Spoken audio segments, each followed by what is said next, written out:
நம்ம இந்தியாவில் இருக்கிற யூனியன் பிரதேசங்கள் எவ்வளவுனா 8 யூனியன் பிரதேசங்கள் இருக்குது.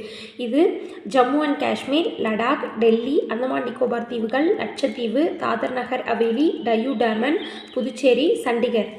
இதில் ஜம்மு அண்ட் காஷ்மீர், லடாக் இந்த 2 யூனியன் பிரதேசமும் அக்டோபர் 31, 2019 அன்னைக்கு 2 யூனியன் பிரதேசங்களாக பிரிக்கப்பட்டுச்சு.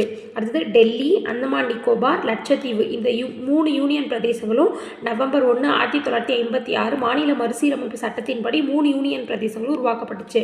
அடுத்தது தாத்ரா நகர் ஹவேலின்ற யூனியன் பிரதேசம் 1961 வருஷம் உருவாக்கப்பட்டுச்சு. டையூ அண்ட் டாமன், புதுச்சேரி இந்த 2 யூனியன் பிரதேசங்களும் 1962 வருஷம் உருவாக்கப்பட்டுச்சு. அடுத்தது சண்டிகர் என்ற யூனியன் பிரதேசம் 1966 வருஷம் உருவாக்கப்பட்டுச்சு. இதில் மொத்தம் 9 யூனியன் பிரதேசங்கள் இருக்குது. ஆனால் இதில் தாத்ரா நகர் ஹவேலி அப்புறம் டையூ டாமன் இந்த 2 யூனியன் பிரதேசங்களும் ஜனவரி 26, 2020 அன்னைக்கு ஒரே ஒரு யூனியன் பிரதேசமாக ஒன்றிணைக்கப்பட்டுச்சு. ஸோ மொத்தம் 8 இருக்குது இப்போதைக்கு.